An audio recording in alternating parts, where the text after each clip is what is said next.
बोलो देवादिदेव 1008 श्री श्रेयांसनाथ भगवान की जय। संत शिरोमणि आचार्य गुरुवर विद्यासागर मुनि महाराज की जय। निर्यापक श्रमण मुनि पुंगव श्री सुधा सागर मुनि महाराज की जय। समस्त मुनि संघ की जय। कल से श्रमण संस्कृति संस्थान सांगानेर द्वारा एक शिविर का आयोजन जो हुआ उसकी शुरुआत कल अक्षय तृतीया के पावन मुहूर्त पर हो गई और श्रमण संस्कृति संस्थान में जो निर्देशक है श्री शीतल चंद जी डॉक्टर साहब तथा अभी जो अधिष्ठाता बने हैं डॉक्टर जय कुमार जी एवं प्राचार्य अरुण कुमार जी तथा संजीव भाई आलोक भाई जो इसमें मेहनत कर रहे हैं, उन सभी को बहुत बहुत धन्यवाद कि उनके कारण आज ये शास्त्र जो है सभी के घर घर में चल रहे हैं और सब घर घर बैठकर ही इस शास्त्र को पढ़ रहे हैं। ये काल ऐसा आया है कि हम शिविर नहीं लगा पा रहे, लेकिन उसमें ये अच्छी सुविधा हो गई कि हम घर में बैठकर शास्त्र का स्वाध्याय कर पा रहे हैं। चलिए आगे बढ़ते हैं। कल का एक बार रिवीजन लेंगे और फिर हम आगे चलेंगे। कल हमने मंगलाचरण देखा था और मंगलाचरण में देखिए स्क्रीन पर आपके सामने गाथा आ रही है, जीवम जीवम दौवम। आवाज नहीं आ रही है मेरी? आवाज नहीं आ रही है? आ रही है भैया, आ रही है। हाँ हाँ। जीवम जीवम दौवम जिनवर वसहेन जेन नितिठम देविंद वंद वंदम वंदे तम संवदा सिरसा। ठीक है, देखिए हमने कल देखा था जीवम अजीवम दौवम जिनवर वसहेन जेन नितिठम। इसमें से पहला जो शब्द लेना है हमको जेन, जिनवर वसहेन। जेन मतलब जिन, जिनवर जिनेन्द्र भगवान, वसहेन वृषभनाथ तीर्थंकर ने, जीवम अजीवम दौवम जीव और अजीव द्रव्य है ऐसा नित्यठम मतलब कहा है, ऐसा उन्होंने उपदेश दिया है। कैसे है जिनेन्द्र भगवान? जिन्होंने जीव और अजीव रूपी द्रव्य को कहा है। कल हमने देखा था कि मुख्य रूप से द्रव्य दो प्रकार के होते हैं। कौन कौन से? एक जीव द्रव्य, दूसरा अजीव द्रव्य। और जो अजीव द्रव्य है उसी में ही बाकी जो द्रव्य है वो समाहित हो जाते हैं। कौन कौन से? उद्गल, धर्म, अधर्म, आकाश काल, ये अजीव में समाहित हो जाते हैं। और जिसमें जानने देखने की शक्ति है ऐसा जीव है, ये जीव मुख्य है। और अजीव में बाकी समाहित हो जाते हैं। इस कारण से मुख्य रूप से दो ही द्रव्य लिए हैं, एक जीव द्रव्य और दूसरा अजीव द्रव्य। हमने कल यह भी देखा था कि जीव द्रव्य संसारी अवस्था में अशुद्ध है और सिद्ध अवस्था में शुद्ध है। जीव द्रव्य की ये विशेषता है कि यदि एक बार वह शुद्ध बन जाए तो फिर कभी भी वह अशुद्ध नहीं बनता। लेकिन अजीव द्रव्य जो पुद्गल द्रव्य है वह शुद्ध से अशुद्ध, अशुद्ध से शुद्ध चलता रहता है। फिर वह पुद्गल द्रव्य शुद्ध कैसे बनेगा? हम कैसे मान ले कि वो शुद्ध है? उसमें तो कोई कर्म है नहीं, वो अलग होंगे जिससे हम माने कि वो शुद्ध है।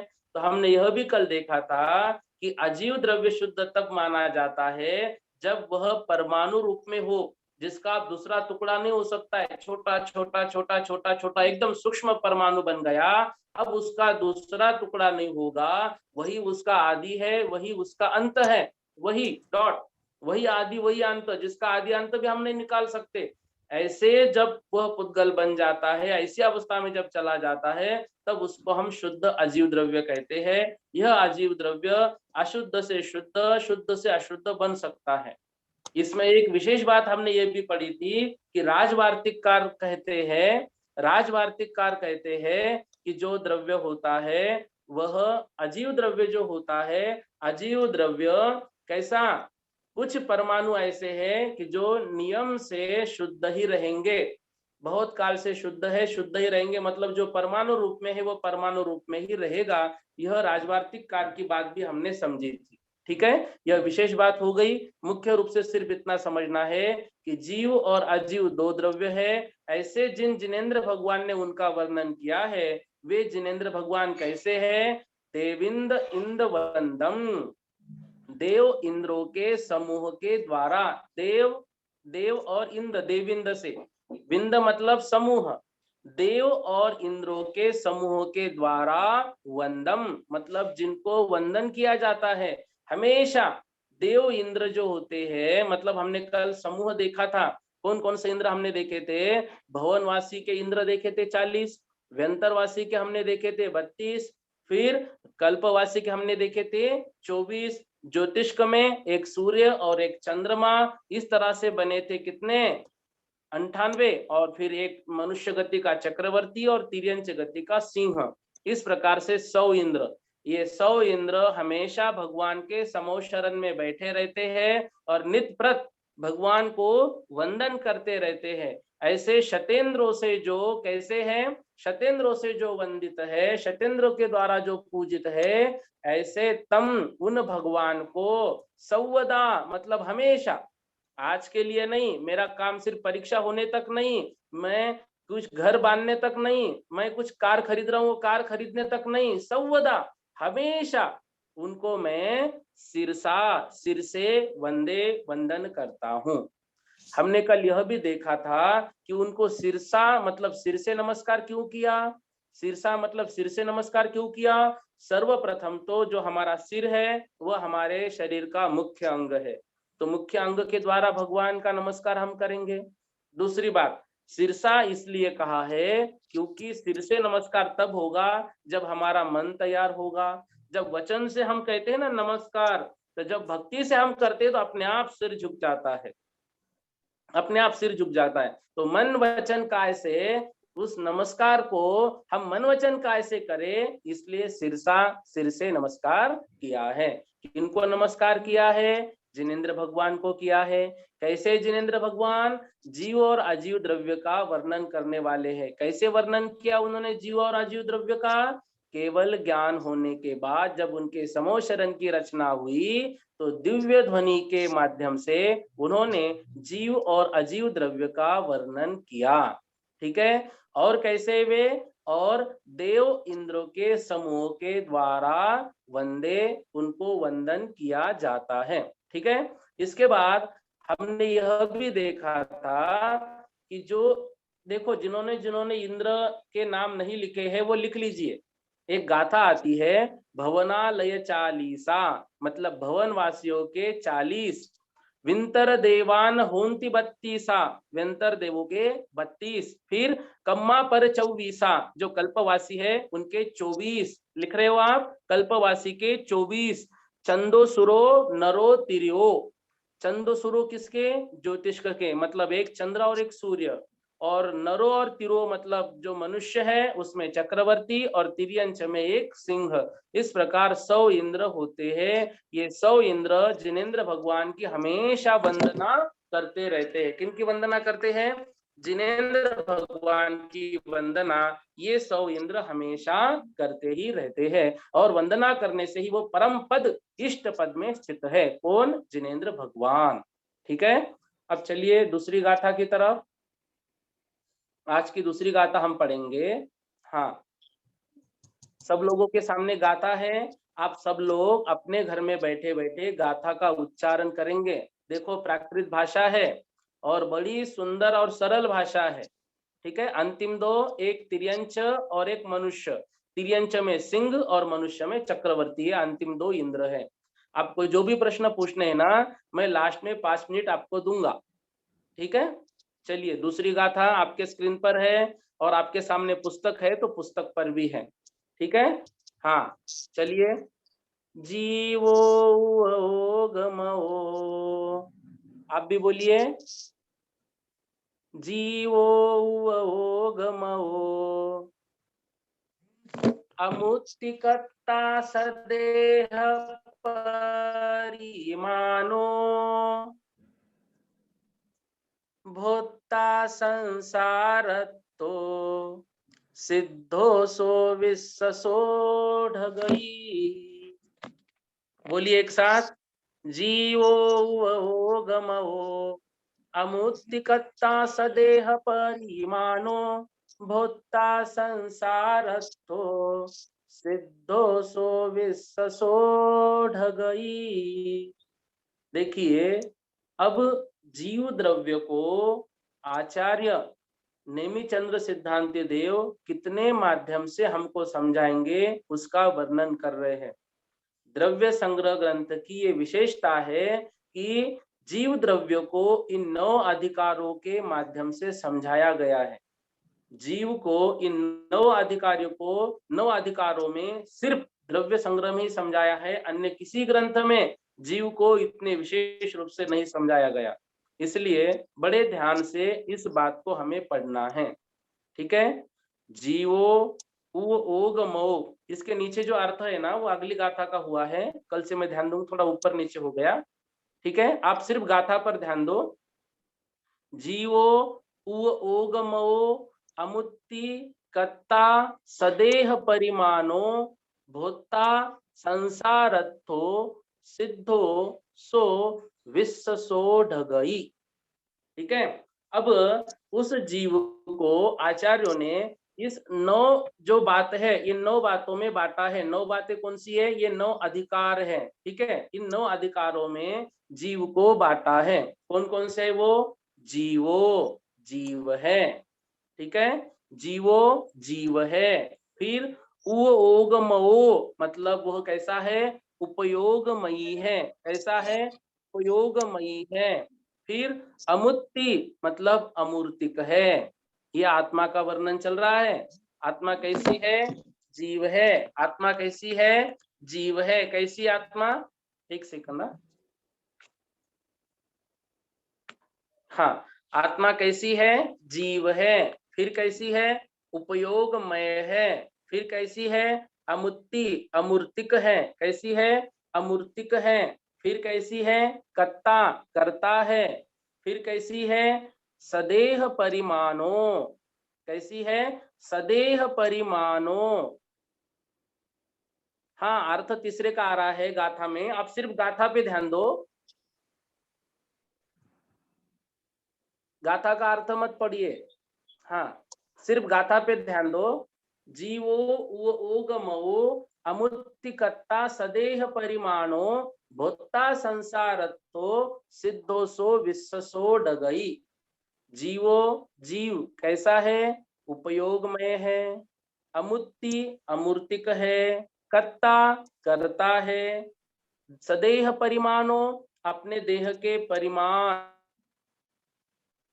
इसका नाप कितना है? हम पूछेंगे आत्मा कितनी बड़ी होती है? आत्मा कितनी बड़ी होती है? सदेह मतलब अपने शरीर के आकार वाली। परिमाण, यहाँ परिणाम मत पढ़ने ना, परिणामों नहीं, परिमाण। परिमाण मतलब नाप। तो जितना शरीर है उतनी ही आत्मा। जैसा हमको मान लो चींटी है, चींटी की आत्मा छोटी। मान लो हाथी है, हाथी का शरीर बड़ा तो उनकी आत्मा बड़ी। हमारी आत्मा कितनी बड़ी है? जितना हमारा शरीर है उतनी ही हमारी आत्मा है। फिर कैसी है? भोक्ता। भोक्ता मतलब भोक्ता है। अब आप पूछेंगे किसकी भोक्ता है? वो आगे आगे गाथाओं में आचार्य स्वयं उत्तर देंगे। उस पर हम विशेष चर्चा उन गाथाओं में करेंगे।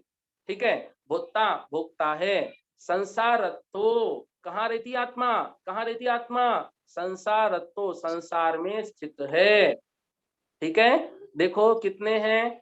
जीव है, उपयोगमयी है, अमूर्तिक है, करता है, स्वदेह परिमाण अपने शरीर के प्रमाण वाली है, भोक्ता भोक्ता है, फिर संसारत्व संसार में स्थित होती है। प्रश्न यहाँ आप पूछेंगे सिद्ध भगवान की आत्मा संसार में कहाँ है? तो भाई सिद्ध भगवान की आत्मा संसार से बाहर थोड़ी है तो संसार में ही, तीनों लोक में ही। इसलिए तीनों लोक से बाहर तो आत्मा जा नहीं सकती है। क्यों नहीं जा सकती है?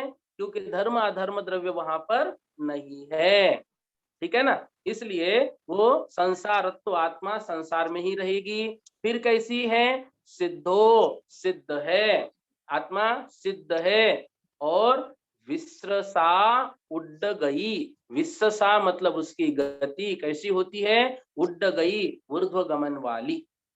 उस आत्मा की गति कैसी होती है? ऊर्ध्व गमन वाली। ये जीव के 9 लक्षण हैं। पहला लक्षण जीव, दूसरा लक्षण उपयोग में, तीसरा लक्षण अमूर्तिकत्व, चौथा लक्षण क्या? कर्ता मतलब कर्तृत्व, कर्ता। फिर पांचवा लक्षण सदेह परिणाम मतलब अपने शरीर के परिमाण वाली। फिर भोक्ता जो भोक्तृत्व है, किसको भोगेगी वो आएगा।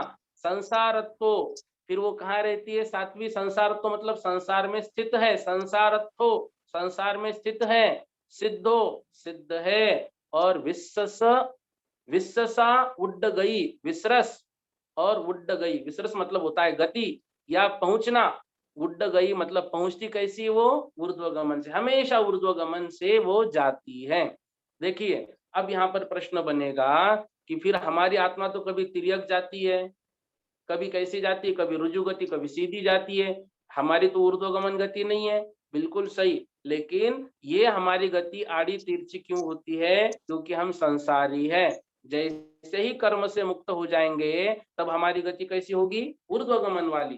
ठीक है ना। इस कारण से उसका जो वास्तविक स्वभाव है उस स्वभाव का वर्णन इसमें किया है, ध्यान से। ठीक है, ये जीव के 9 अधिकार है। पहला, प्रत्येक जो भी आत्मा है वो कैसी है, जीव है। जीव का मतलब जो जीता है। ठीक है, जीव का मतलब जो जीता है। फिर दूसरा, उगमो आत्मा कैसी है, उपयोगमयी है। फिर तीसरा, अमूर्तिक है, आत्मा हमको दिखाई देती है क्या, बिल्कुल नहीं दिखाई देती, अमूर्तिक है। ठीक है ना। कहते हैं वैज्ञानिकों ने इसको, आत्मा को पकड़ने के लिए कोई अंतिम सांसें ले रहा था तो उसको कांच में बंद कर दिया ताकि भाई आत्मा को पकड़ सके, लेकिन आत्मा को पकड़ पाए क्या, नहीं। ना तो वो दिखेगी और इतनी सूक्ष्म है कि ना ही किसी से रुकेगी। कर्ता, कर्ता जीव करता है, कर्तृत्ववान आत्मा ही अपने राग द्वेष रूपी परिणामों को करता है। या फिर शुभ ध्यान, शुभोपयोग, शुक्ल ध्यान इनको करता है। ठीक है ना। सदेह परिमाणों, और अपने आत्मा कैसी है, आत्मा उसका परिमाण क्या है, नाप क्या है, जितना शरीर उतना ही उसका नाप है। भोक्ता भोगने वाली है, संसारत्व संसार में स्थित है, सिद्धो सिद्ध है। और विश्वसो ढगई मतलब विश्रस, विश्रस मतलब क्या है, गति, और उड्ड गई मतलब ऊर्ध्वगमन वाली। ठीक है ना। तो हमें जब जब यह बात आएगी कि आत्मा कैसी है तो आत्मा की इतनी बातें हमको याद होनी चाहिए। जीव द्रव्य कैसा है, तो जीव द्रव्य को ये 9 बातें याद होनी चाहिए। ठीक है ना। उच्चारण फिर से एक बार देखो, जीवो गमो अमुत्तिकत्ता सदेह परिमाणो भूता संसारत्थो सिद्धो सो विश्वसो ढगई। वह आत्मा कैसी है, वह आत्मा जीव है, उपयोगमयी है, अमूर्तिक है, करता है, सदेह परिमाणों शरीर के प्रमाण वाली है, जितना शरीर है उतने ही आकार वाली है, भोक्ता है, संसार में स्थित है, सिद्ध है, और ऊर्ध्वगमन स्वभाव वाली है। ठीक है, ऊर्ध्वगमन स्वभाव वाली है। हमने तत्वार सूत्र का जब अध्ययन किया था तब उसमें हमने पढ़ा था जीव का लक्षण क्या है। तब उसमें द्वितीय अध्याय में आचार्य उमा स्वामी महाराज ने कहा था उपयोगो लक्षणम, जीव का लक्षण उपयोगमय है। ठीक है ना। तो उपयोगमय है तो फिर इतनी व्याख्या आचार्य नेमिचंद्र स्वामी ने यहाँ पर क्यों की। ठीक है, जीव उपयोगमयी है, जीव कैसा है, उपयोगमयी है, बात बिल्कुल सही है। लेकिन जब उस बात को विशेष तरीके से बताया जाएगा ना तो फिर इतने स्वभाव उस आत्मा के, उस जीव के आएंगे ही आएंगे। ठीक है ना। जीव उपयोगमय है, आत्मा उपयोगमय है, बात बिल्कुल सही है। लेकिन जब उसको विशेष मय बातें जब करेंगे, विशेष रूप से जब उसको हम समझेंगे, तब इन 9 अधिकारों में जीव को बांटा जाएगा। ठीक है ना। बहुत सारे प्रश्न आ रहे हैं कि उपयोगमयी मतलब क्या, अमूर्तिक मतलब क्या, भोक्ता मतलब क्या। आपके प्रश्न बिल्कुल सही है, यही प्रश्न सबके मन में आएंगे। लेकिन इन प्रश्नों के उत्तर अभी हम नहीं देंगे। क्यों नहीं देंगे, क्योंकि आचार्य नेमिचंद्र सिद्धांति देव स्वयं अगली अगली गाथाओं में अब ये 9 अधिकारी बताएंगे, जीव के ही बारे में बताएंगे अगली गाथा में। उपयोग के बारे में बताएंगे उसके अगली गाथाओं में, फिर अमूर्तिक के बारे में, फिर कर्ता के बारे में। तो हम आचार्यों के शब्दों में ही उस बात को पढ़ेंगे। इसलिए अब हम जो सबसे पहला है जीव, वो जीव क्या है, उस जीवत्व का लक्षण यहाँ पर हम अभी अगली गाथाओं में लेते हैं। ठीक है, एक 2 ही मिनट, अगली जब गाथा का फोटो मैं आपके सामने ला रहा हूं।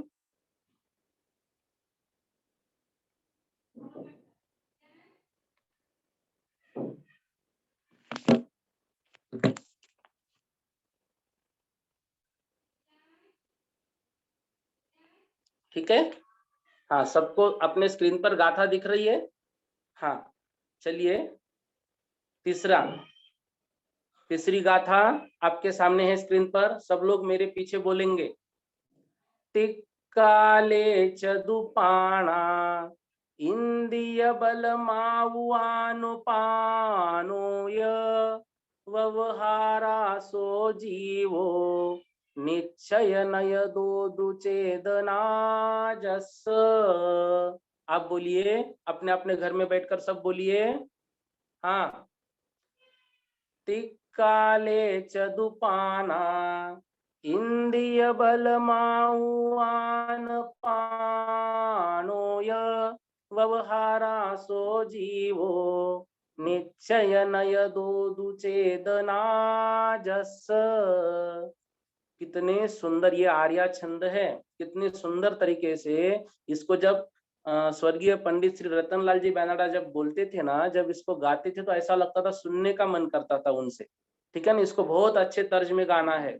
और 2-4 गाथा ऐसी हमको याद करके रखनी है। जब हमारे घर में छोटे बच्चे होते हैं ना, वो कहते हैं लोरिया सुनाओ, तो उनको गाथा सुनाने में कोई दिक्कत नहीं, ऐसी गाथा सुनाएंगे। एक तो उनके मर्म में ये संस्कृत और प्राकृत का अभ्यास हो जाएगा, दूसरा धर्म की बातें उनको सुनने को मिलेगी, और तीसरा इतने अच्छे लय में है तो उनको सुनना भी बहुत अच्छा लगेगा। ठीक है ना, तो देखिए, तिक्काले चदुपाना इंद्रिय बल माउआनुपानोय व्यवहारा सो जीवो निश्चय नय दूदु चेतना जस। अब पहले गाथा में, इसके पहले गाथा में जो बताया था ना, जीवो वो गमो, अब उसमें पहला शब्द क्या आया था? जीव।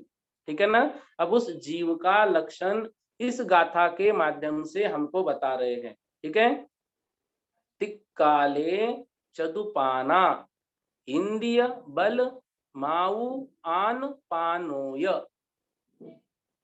ठीक है ना, हाँ, ध्यान से समझो। जो भी प्रश्न है मैं आपको लास्ट में वक्त दूंगा।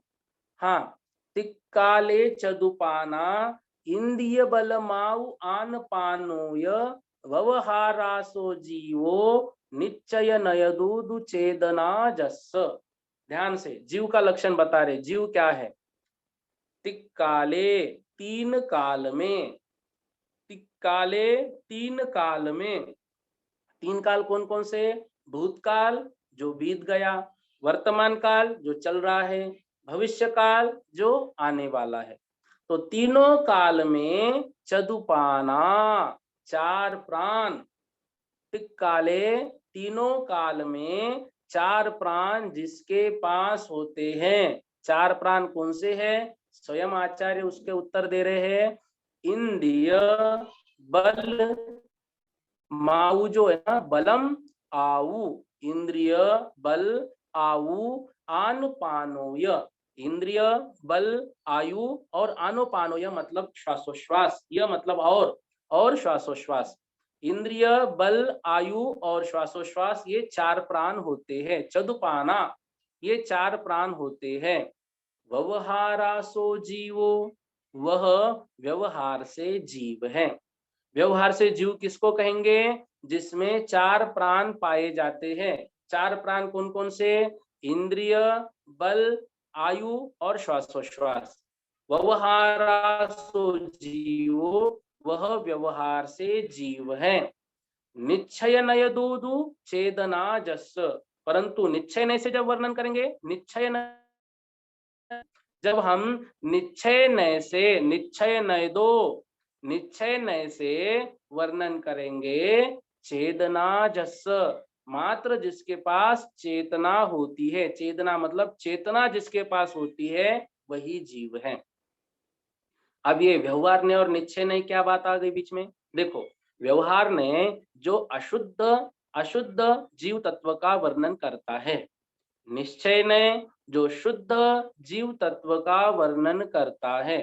ध्यान से ध्यान देखो, प्राकृत में अण ही बोला जाता है, अण, अणमोकार मंत्र का अण, चदुपाणा, आण पाणोय, ठीक है ना? न का उच्चारण इसमें नहीं होता है, अण अधिक होता है प्राकृत में, समझ गए? तो अण बोलना है। तिक्काले चदुपाणा, नमो अर्यंता नमो वाला अण, ठीक है? हमारी जिह्वा ऊपर तालु को लगनी चाहिए। हाँ, उच्चारण में कोई दिक्कत नहीं ना किसी को अब? ठीक है। देखो, व्यवहार नय की बात हम कर रहे थे। व्यवहार नय अशुद्ध जीव तत्व का वर्णन करता है, निश्चय नय शुद्ध जीव तत्व का वर्णन करता है। व्यवहार नय, हमेशा याद रखना, व्यवहार नय संसारी प्राणी की चर्चा करता है और निश्चय नय मुक्त जीव की चर्चा करता है। ठीक है? तो व्यवहार की बात जहां जहां पर आएगी ये समझ जाना है, ये संसारी जीव की चर्चा हो रही है, और निश्चय नय की बात जब आएगी तो ये मुक्त जीव की चर्चा हो रही है। ये बात हमको द्रव्य संग्रह ग्रंथ पढ़ते समय याद रखना है। व्यवहार नय से फिर निश्चय नय के भी उन्होंने भेद किए, उसका भी वर्णन हम आगे जैसे जैसी गाथा आएगी वो पढ़ेंगे हम। पहले ये बात समझो, व्यवहार नय से जब बात आचार्य करेंगे तो व्यवहार नय से संसारी जीव की बात करेंगे, और निश्चय नय से जब बात करेंगे तो निश्चय नय से बात किसकी करेंगे? मुक्त जीव की बात करेंगे। तिक काले, तीनों काल में, चदुपाना, चार प्राण जिसके पास होते हैं, इंद्रिय, बल, आयु और श्वासोश्वास। आन पान मतलब श्वासोश्वास, व्यवहार से उसको जीव कहते हैं। लेकिन निश्चय नय से किसको जीव कहेंगे? जिसके पास चेतना है। मतलब मुक्त जीव में इंद्रिय है क्या? मुक्त जीव मतलब सिद्ध भगवान, उनके पास इंद्रिय है क्या? नहीं है। बल, बल है क्या उनके पास? मन, वचन और काय बल नहीं है। आयु है क्या उनके पास? नहीं है। श्वासोश्वास, जब शरीर ही नहीं है तो श्वासोश्वास की बात ही नहीं है। इसलिए उनके पास फिर क्या है? देखो ध्यान से, उनके पास भले ही ये चार प्राण नहीं है, लेकिन उनके पास एक प्राण है। कौन सा है वो? चेतना प्राण। तो मुक्त जीव में मात्र एक चेतना प्राण की बात होती है, और संसारी जीव में ये चार प्राणों की बात होती है। और इसमें विशेष ध्यान दो, प्राण कितने होते कोई पूछेंगे तो हमें उत्तर देना है, मुख्य रूप से प्राण तो चार होते हैं, लेकिन इसको विशेष देखेंगे तो इंद्रिय कितने होते हैं? पांच। कौन कौन से? स्पर्शन, रसना, घ्राण, चक्षु और कर्ण। इंद्रिय प्राण किसे कहते हैं? इंद्रियों के माध्यम से ज्ञान होने की शक्ति प्राप्त होना। ध्यान से, इंद्रियों के माध्यम से ज्ञान करने की शक्ति प्राप्त होना इंद्रिय प्राण है। ठीक है? वो कितने प्रकार का होता है? पांच प्रकार का। पांचों इंद्रियां हमने देखी। बल, बल किसे कहते हैं? वीर्यांतराय कर्म के क्षोभशम को बल कहते हैं।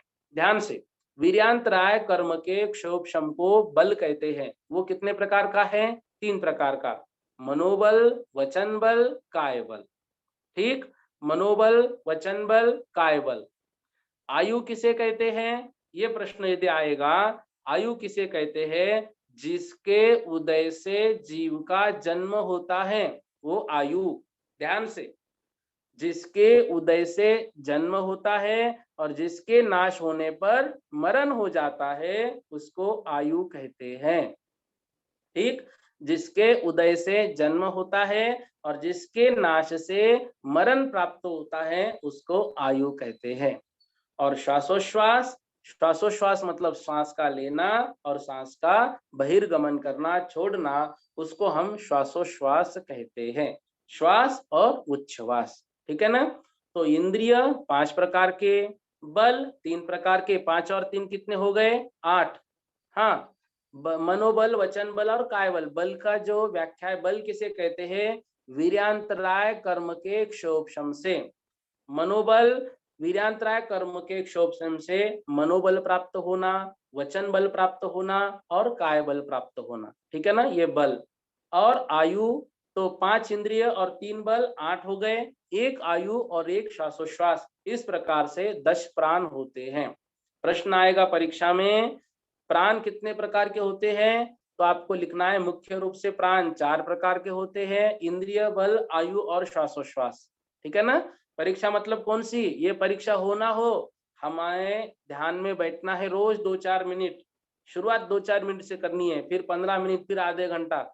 और उसमें हमें ध्यान में क्या करना है? अभी हम आत्मा का ध्यान तो नहीं कर सकते, हम चतुर्थ गुण स्थान में है, ठीक है ना? मान लो हम सम्यक भी है, तो हम क्या ध्यान करेंगे? ध्यान में बैठना है। आज हमने स्वाध्याय में क्या पढ़ा? हमने पढ़ा प्राण 4 होते हैं, लेकिन विशेष रूप से पढ़ेंगे तो प्राण 10 होते हैं। कौन कौन से होते हैं? इंद्रिय 5, बल 3, एक आयु और एक श्वासोश्वास।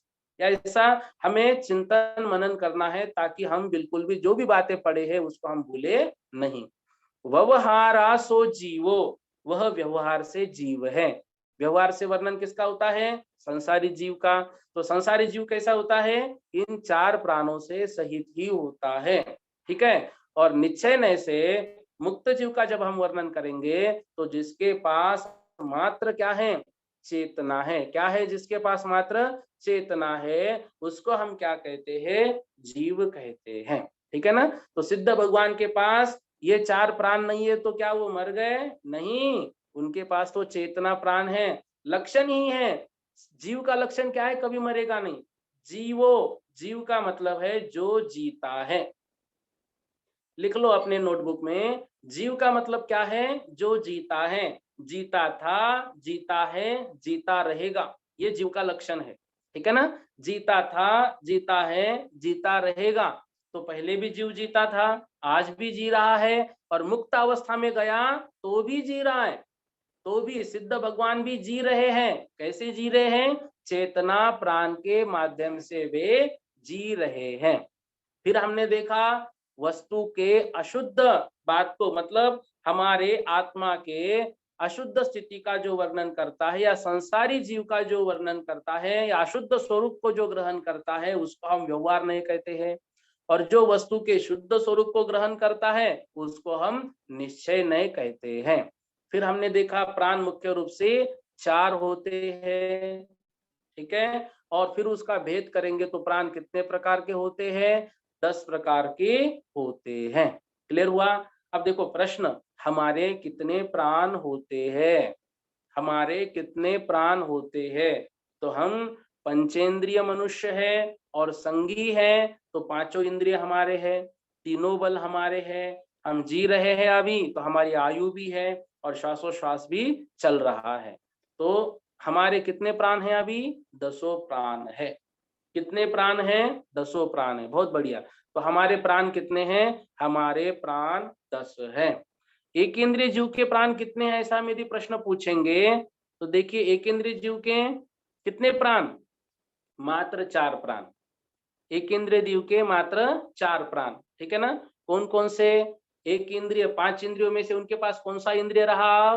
सिर्फ स्पर्शन इंद्रिय। बिल्कुल सही, भारती जी शाह ने बहुत अच्छा उत्तर दिया, 4, ठीक है ना? एक इंद्रिय जीव के पास 4 प्राण। कौन कौन से?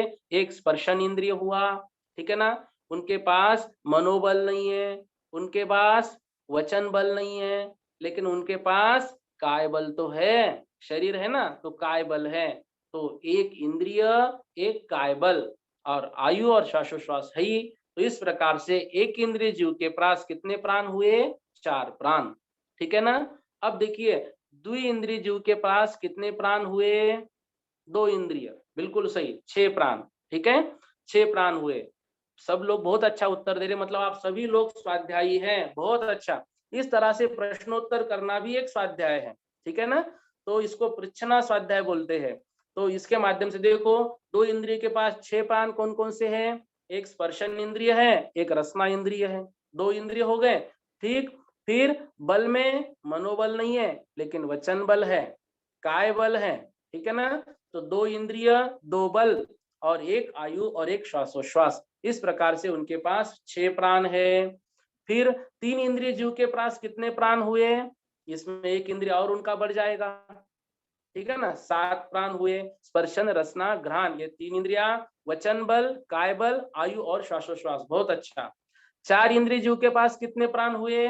एक और इंद्रिय बढ़ गया, 8 प्राण। बहुत बढ़िया, 8 प्राण हुए। ठीक है ना, आप लोग बहुत अच्छे स्वाध्यायी है, बहुत बढ़िया उत्तर तुरंत दे रहे हैं और ऐसा पढ़ने पढ़ाने में बहुत आनंद आता है। तो 4 इंद्रिय जीवों के पास 8 प्राण हुए। स्पर्शन, रसना, घ्राण और चक्षु 4 इंद्रिया। अभी उनके पास मनोबल नहीं है। क्यों मनोबल नहीं है? क्योंकि वो असंगी है। ध्यान से, कैसे वो असंगी है इसलिए मनोबल नहीं है, लेकिन वचन बल, काय बल, आयु और श्वासोश्वास, इस प्रकार से 8 प्राण उनके पास है। असंगी पंचेंद्रिय के पास कितने हुए? असंगी पंचेंद्रिय के पास 9। बहुत बढ़िया, असंगी पंचेंद्रिय के पास 9 प्राण हुए। क्यों 9 हो गए? क्यों 9 हुए? क्योंकि उनके पास मनोबल नहीं है। असंगी, असंगी का मतलब जो मन से रहित है, तो इसलिए उनके पास 9 प्राण हुए। और पंचेंद्रिय संगी जो है, चाहे तिर्यंच हो चाहे मनुष्य हो, यदि वो संगी है तो उनके पास 10 प्राण होते हैं। ठीक है, उनके पास 10 प्राण होते हैं। अभी आपके लिए एक प्रश्न मैं दे रहा हूं, ठीक है ना? अभी आपके लिए एक प्रश्न मैं दे रहा हूं, विग्रह गति में हमारे कितने प्राण होंगे? विग्रह गति में हमारे कितने प्राण होंगे? बोलो। 4 प्राण, बिल्कुल सही। विग्रह गति में हमारे 10 प्राण नहीं होंगे, 10 प्राण नहीं होंगे। वहां पे श्वासोश्वास होगा क्या? नहीं होगा। वहां आयु होगी क्या? आयु होगी। ठीक है ना? पांचों इंद्रिया, पांचों इंद्रिया है क्या? नहीं वहां पे, सिर्फ वहां पे 4 प्राण। तो ऐसे अभी आपको क्या करना है, अपने नोटबुक में एक इंद्रिय के विग्रह प्राण होते हैं, 2 इंद्रिय के विग्रह गति में कितने प्राण होते हैं, 3 इंद्रिय के विग्रह गति में कितने प्राण होते हैं, ये लिखना है। ठीक है ना? कल मैं इसको फिर से पूछूंगा, थोड़ा सा लगाएंगे ना हम, तो अपने आप हमको याद आ जाएगा। एक इंद्रिय के पास ये प्राण तो हमने लगा लिए, तो वो प्रश्न के उत्तर में विग्रह गति का अर्थ क्या है? बहुत अच्छा प्रश्न। चलिए, हमने हमने यहां से अपने शरीर का त्याग किया, मतलब हमारे प्राण पखेरु उड़ गए। ठीक है, अब हमारे प्राण पखेरु उड़ गए और वो इस गति से अगली गति को प्राप्त करने के लिए अभी इस शरीर को छोड़ दिया और नया शरीर अभी ग्रहण नहीं किया, तो आत्मा निकली है नया शरीर धारण करने के लिए। तो नया शरीर धारण करने से पहले जो गति होती है ना, वो कहलाती है विग्रह गति। वो क्या कहलाती है? विग्रह गति।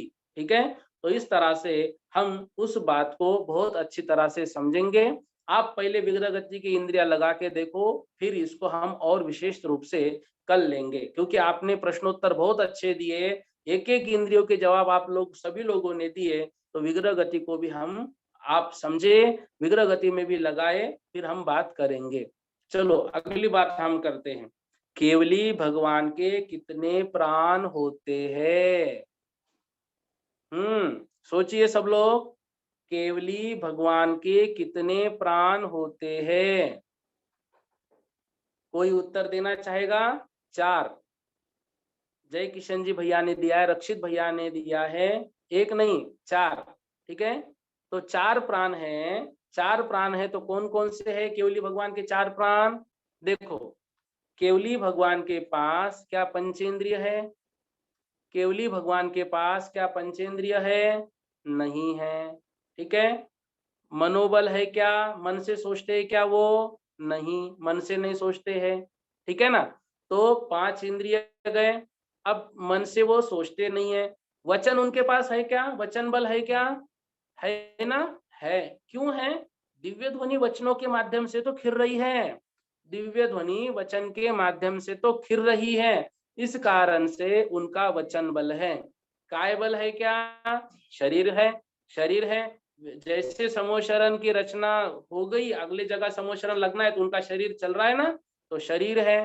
तो एक हो गया वचन बल, एक हो गया काय बल, ये 2 हो गए। आयु है उनकी, आयु है उनकी, और श्वासोश्वास। इस तरह से 4 प्राण उनके होते हैं केवली भगवान के। ये किनके होंगे? ये किनके होंगे? और विशेष सहयोग केवली के होंगे। ये किनके होंगे? सहयोग केवली के होंगे। अयोग केवली के कितने प्राण होंगे? अयोग केवली के कितने प्राण होंगे? मात्र एक प्राण। बहुत बढ़िया, बहुत बढ़िया, बहुत लोग उत्तर दे रहे हैं, मात्र एक प्राण। क्योंकि ना तो उनका वचन बल है, ना ही उनका अब काय बल है, और ना ही श्वासोश्वास है। मात्र एक प्राण है, कौन सा प्राण? आयु। आयु प्राण है, अयोग केवली का मात्र एक प्राण है। ठीक है ना? इस तरह से हमने सारी बातें आज देख ली। विग्रह गति की बात मैंने आप पर छोड़ दी। क्यों छोड़ी? क्योंकि आप भी तो थोड़ा घर पे देखिए, स्वाध्याय कीजिए, ग्रंथ देखिए, तभी तो मन लगेगा। देखो हमारे कितने सारे शास्त्र है, बहुत सारे शास्त्रों के तो नाम हमको मालूम नहीं। मुनि पुंगो निर्यापक श्रमण श्री सुधासागर महाराज जी ने जब द्वादश वर्षीय जो पाठ्यक्रम शुरू किया, तो उसमें कुछ कुछ ग्रंथ ऐसे रखे, हमको लगता है ये क्यों रखे? वो इसलिए रखे कि ग्रंथ हमारे जैनों के हैं, हमको मालूम भी तो होना चाहिए, हम उन ग्रंथों को कभी देखे तो सही। और द्वादश वर्षीय का अच्छा रिस्पांस सभी को मिल रहा है, जिस कारण से घर घर में स्वाध्याय हो रहा है। घर घर में बातें, पहले तो घर घर कहानी झगड़ों की चलती थी, सास और बहू की, लेकिन आजकल आप कौन से ईयर में हैं सासू माँ जी, और बहू कौन से ईयर में है, द्वादश वर्षीय में क्या आप पढ़ रहे हैं, इस तरह की चर्चा हो रही है। तो बहुत अच्छा लक्ष्य हमारे पूज्य गुरुदेव ने ये लेकर चले हैं, और उसकी ओर सब आगे बढ़ भी रहे हैं, तो यह बहुत अच्छा है। ठीक है ना? तो अब हमने हमारे प्राण देखे, हमने केवली भगवान के प्राण देखे, हमने, हाँ हाँ, विग्रह गति में 7 प्राण होते हैं। विग्रह गति का उत्तर कल आपको देना है, अपने खुद लिखना है, खुद दिमाग लगाना है। ठीक है ना? मैंने विग्रह गति इसलिए छोड़ दिया, समझ गए? विग्रह गति देखो, वहां इंद्रिय है क्या हमारे, वहां हमारे बल है क्या, वहां आयु है क्या, वहां हम श्वासोश्वास लेते हैं क्या, खुद सोचना है, खुद जवाब देना है। ठीक है? तो पहले पांचों इंद्रियों के लिखो, फिर उसी को एक इंद्रिय विग्रह गति में, 2 इंद्रिय विग्रह गति में, ऐसे अपने नोटबुक में आप लिख कर रखो। समझ गए? जो बात समझ में नहीं आई वो बात पेंसिल से लिखना, ताकि आपके नोटबुक में, आपके डायरी में काटा पीटी ना हो। कल उसकी चर्चा जब हम करेंगे तब उसको फिर आप कर देना, लेकिन लिखना सबने, मेहनत सबने करनी है। और इसलिए आपको बता रहा हूं कि हो सकता है गलती हो जाए, लेकिन जब गलती हो जाती है ना, तो वो बात हमारे मानस पटल पर अंकित हो जाती है कि हाँ मैंने गलती की थी, और वो बात हमको जीवन पर्यंत याद रहती है। ठीक है? तो हमने केवली भगवान के प्राण देखे, 4 प्राण होते हैं। हमने अयोग केवली के प्राण देखे, 1 प्राण होता है। अब देखिए प्रश्न है, तो सिद्ध भगवान के कितने प्राण होते हैं? सिद्ध भगवान के कितने प्राण होते हैं? बोलिए। 1 प्राण। क्या इन 10 प्राणों में से एक होता है? कोई कह रहा है 0, कोई कह रहा है 1। ठीक है? यदि इन 10 प्राणों की बात करेंगे तो केवली भगवान के पास 0 प्राण है, कोई नहीं है। लेकिन उनके पास निश्चय नय से 1 प्राण है, वह है चेतना। ठीक है ना? निश्चय नय से उनके पास 1 प्राण है, चेतना प्राण। ठीक है ना? तो ये 10 प्राणों की बात संसारी जीव के लिए है, और केवली भगवान के लिए मात्र चेतना 1 प्राण की बात है, उनके पास मात्र चेतना प्राण है। ठीक है? इस तरह से आज हमने जीव का लक्षण विशेष रूप से पढ़ा कि जिनके पास, हाँ, अभी अभी जो ग्रुप में ऐड नहीं हुए हैं उनको मैं फिर से लिंक भेज रहा हूँ। आप मुझे मेरे पर्सनल नंबर पर व्हाट्सएप कीजिए, उनको मैं लिंक भेजूंगा, उस ग्रुप पे आप ऐड हो जाइए। मेरा नंबर लिख लीजिए, 9403443471, 9403443471। जो इस ग्रुप में ऐड नहीं हुए मुझे आप बोल दीजिए, मैं ग्रुप में, जो नया ग्रुप 3-4 फिर हमारे संजीव भाई बना रहे हैं, तो उसमें आप लोग ऐड हो जाएंगे। ठीक है? तो आज हमने 2 गाथाएं पढ़ी, रिवीजन देखो, फिर मैं प्रश्न पूछने के लिए वक्त दूंगा। हाँ, देखो पहले दूसरी गाथा हमने पढ़ी थी, जीव उपयोगमय है।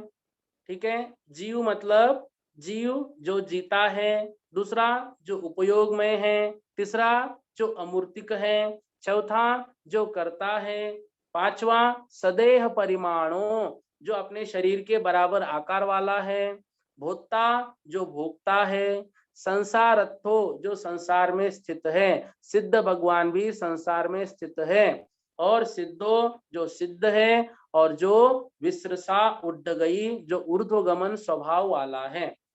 देखिए मेरा नंबर लिखा है पंकज भैया ने, तो वो नंबर आप ले लीजिए, ठीक। और जो ग्रुप फुल हुआ है उसकी चिंता आप मत कीजिए, जो अभी ग्रुप में ऐड नहीं हो रहे मुझे लिंक भेज, सॉरी मुझे आप जय जिनेंद्र भेज दीजिए, मैं आपको ग्रुप में ऐड कर लूंगा। हाँ, दूसरी गाथा हमने आज देखी। दूसरी गाथा में फिर से नंबर दे रहा हूँ, 2 मिनट रिवीजन देखो। दूसरी गाथा हमने देखी, तिक काले 3 काल में चदुपाना 4 प्राण जिसके पास होते हैं, कौन कौन से? इंद्रिय प्राण, बल प्राण, आयु प्राण और आनोपान श्वासोश्वास प्राण। व्यवहारासो जीवो वह व्यवहार से जीव है, और निश्चय नय दो निश्चय नय से तो चेतना जस मात्र चेतना प्राण जिसके पास है वही प्राण है। ठीक है, चलेगा। आज हमने इतना पढ़ा। अब हम रिवीजन लेने से पहले किसी को कुछ प्रश्न पूछना है तो पूछ लीजिए। मेरा नाम वैभव है, वैभव, ठीक है। किसी को प्रश्न पूछना है तो आप पूछ सकते।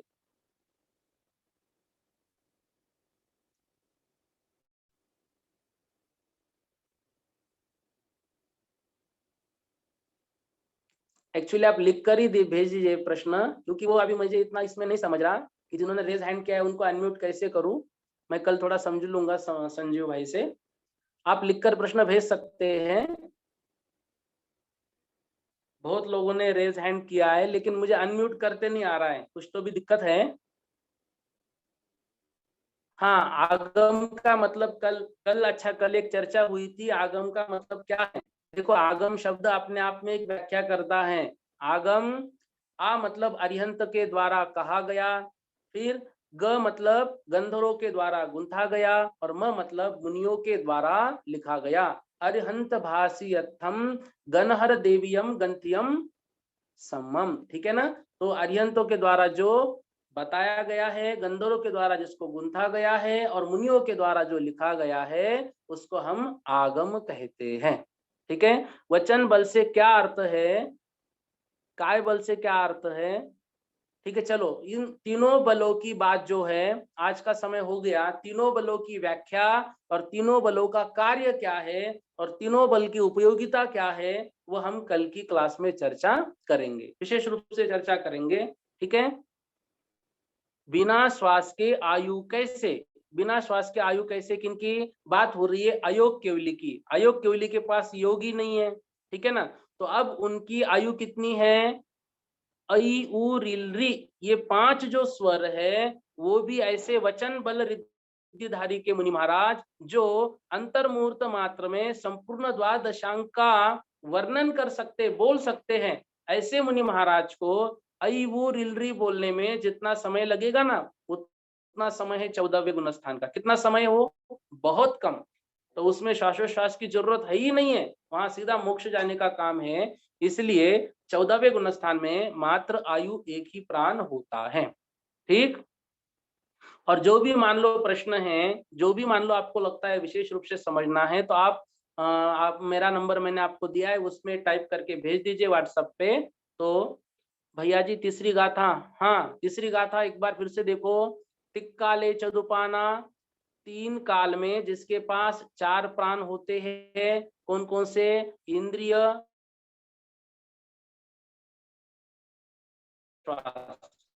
व्यवहारासो जीवो वह व्यवहार से जीव है। व्यवहार किसको कहते हैं? जो अशुद्ध स्वरूप का वर्णन करता है। व्यवहार किसको कहते हैं? जो संसारी जीव का वर्णन करता है। तो संसारी जीव इन चारों प्राणों के बगैर नहीं रह पाएगा।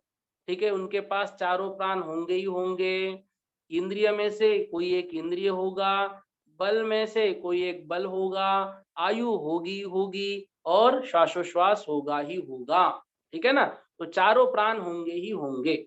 और निश्चय नय से चेतना जस, जिसके पास मात्र चेतना प्राण है, उसको हम क्या कहते हैं?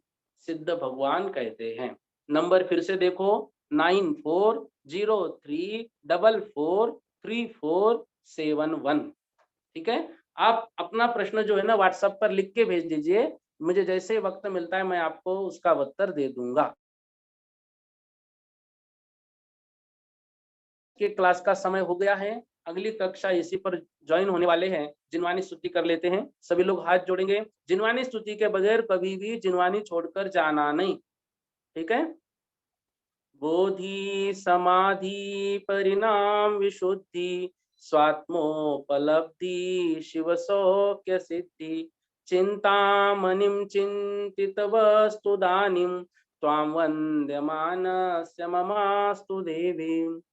गाथा का उच्चारण कल फिर से करवाएंगे, 9 बार नमोकार मंत्र।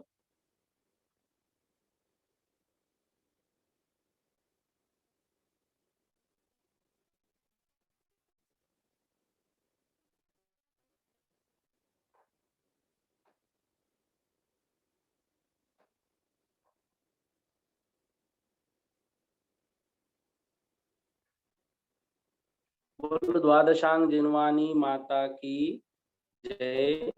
सभी को जय जिनेन्द्र, जय जिनेन्द्र।